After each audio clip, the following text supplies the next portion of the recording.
4 డబ్బులు సంపాదించుకుని కుటుంబానికి అండగా ఉందామనే ఆశతో గల్ఫ్ దేశాలకు వెళుతున్న బాధితుల సంఖ్య రోజురోజుకు పెరుగుతోంది. కుటుంబ ఆర్థిక కష్టాలు తీరుతాయనే ఆశతో అప్పులు చేసి మరీ గల్ఫ్ దేశాలకు వెళుతున్నారు.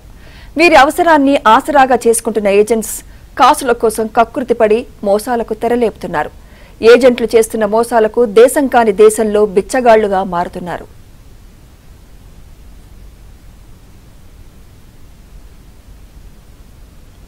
గల్ఫ్ వెళ్లిన వెంటనే పాస్పోర్ట్ లాగేసుకుంటున్నారు. చేతిలో ఉన్న 4 డబ్బులను తీసుకుని ఓ ఇంట్లో పనికి పెడుతున్నారు. అక్కడ చాకరీ చేయలేక నానాపాట్లు పడుతున్నారు. చివరికి తిరిగి వచ్చేందుకు చేతిలో చిల్లి గవ్వలేక కుటుంబం ఎలా ఉందో కూడా తెలియక దిక్కుతోచని స్థితిలో సహాయం కోసం ఎదురుచూస్తున్నారు బాధితులు.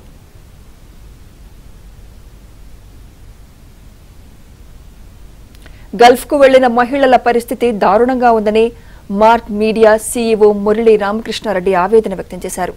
తెలుగు రాష్ట్రాల నుంచి వెళ్తున్న మహిళలు, పురుషులను ఏజెంట్లు మోసం చేస్తున్నారన్నారు.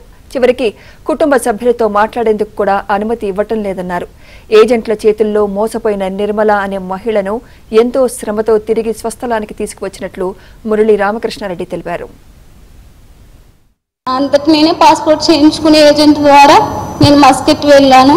నా పట్టుదల ఏంటంటే నా కొడుకుని చదివించుకోవాలి. నా పరిస్థితులు నేను బయటకు వెళ్తే చక్కబడతాయి. నా తల్లిదండ్రుల్ని నేను చూసుకోగలను, నా కొడుకుని చదివించుకోగలను. ధైర్యంతో వెళ్ళాను. ధైర్యంతో వెళ్ళి ఏజెన్సీ ద్వారా పాస్పోర్ట్ చేయించుకుని వెళ్ళాను. ఆయన నన్ను మస్కట్లో ఒక ఏజెంట్కి అప్పచెప్పారు. తెలుగు ఆవిడ పేరు నిర్మల. ఆవిడ పాస్పోర్ట్ తీసుకుంది. పాస్పోర్ట్ తీసుకుని అమ్మ నేను ఒక ఇంట్లో పెడతాం, నీకేం కాదు, నువ్వు బాగా చేసుకోగలవు, నీ పరిస్థితులు కూడా చక్కబడతాయి, నీకేం కాదని ధైర్యం చెప్పి ఆవిడ నన్ను ఒక అరబీ ఇంట్లో పెట్టింది. ఏం పని చెప్పిందంటే క్లీనింగ్ చేసుకోవాలి, పిల్లల్ని చూసుకోవాలి అని చెప్పింది. అంతవరకే తను పాస్పోర్ట్ కూడా నాకు ఇవ్వలేదు.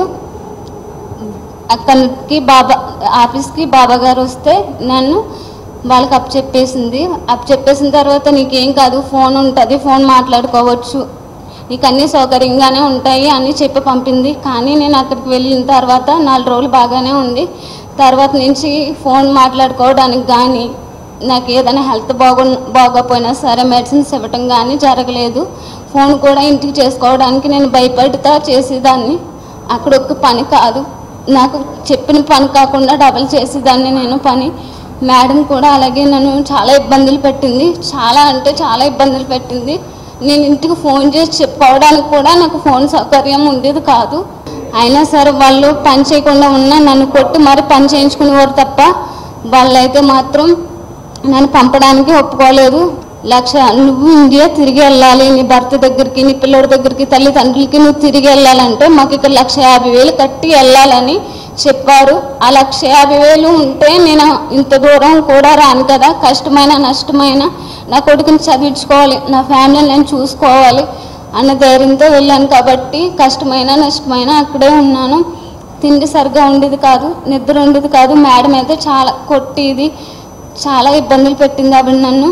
నేను ఆ ఇంట్లో అయితే 2 సార్లు సూసైడ్ చేసుకోవాలనుకున్నాను. వాళ్ళు పెట్టి నరకథన కోసం నేనైతే నా ఫ్యామిలీని చూడలేను, నా తల్లిదండ్రుల్ని చూడలేను, నా కొడుకుని కూడా చూసుకోలేని పరిస్థితిలో ఉన్నాను. నేను చాలాసార్లు చాలా ఇబ్బంది పడ్డాను అక్కడ.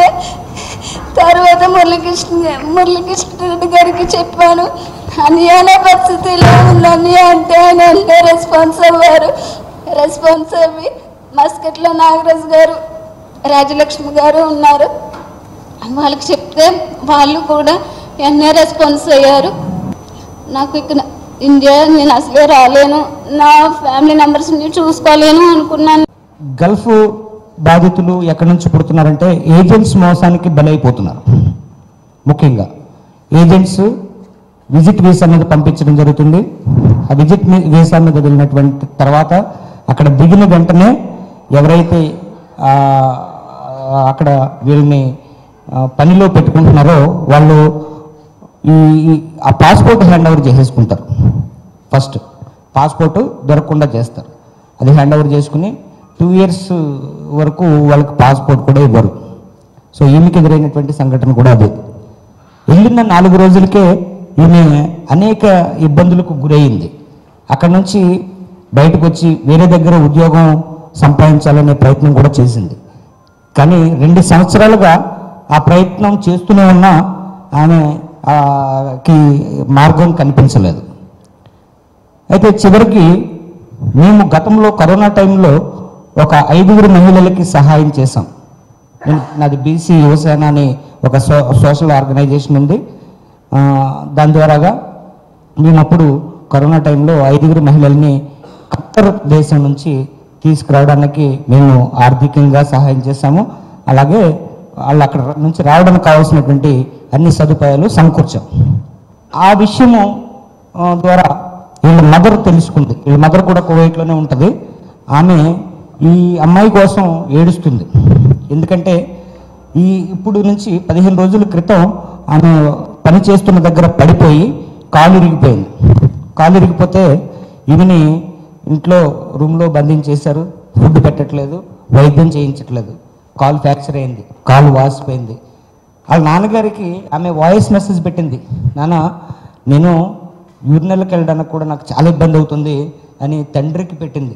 అది విన్న తర్వాత నాకు కన్నీళ్ళు వచ్చాయి. సూసైడ్ చేసుకుని చచ్చిపోతానంటుంది, మీరు కాపాడాలి అని నాకు ఫోన్ చేస్తే మేము ఎప్పుడైతే ఎంబసీ మీద ప్రెజర్ తీసుకొచ్చామో ఈమె ఉండే ప్లేస్ నుంచి తీసుకొచ్చేటప్పుడు అక్కడ చాలామంది చూశారు మహిళలు. వాళ్ళు చూసి ఈమె వెళ్ళిపోతుందని మేము కూడా వెళ్ళాలని ఆత్రంగా ఉన్నటువంటి సుమారు 15 మంది మహిళలు ఈమె దగ్గరకు వచ్చి మీకు ఎవరు తీసుకెళ్తున్నారు, వాళ్ళ నంబర్ మాకు కూడా ఇవ్వండి అని చెప్పి వాళ్ళు ఏడుస్తున్నారు. అయితే అక్కడ ఉన్నటువంటి ఆ 15 మంది పరిస్థితి ఏంటంటే వాళ్ళకి తినడానికి తిండి లేదు, తాగడానికి నీళ్ళు లేవు. మన ఇండియన్ ఎంబసీ ఆఫీస్ దగ్గర ఎడారిలో చెట్ల కింద బట్టల వసతి కూడా లేకుండా గడుపుతున్నారు.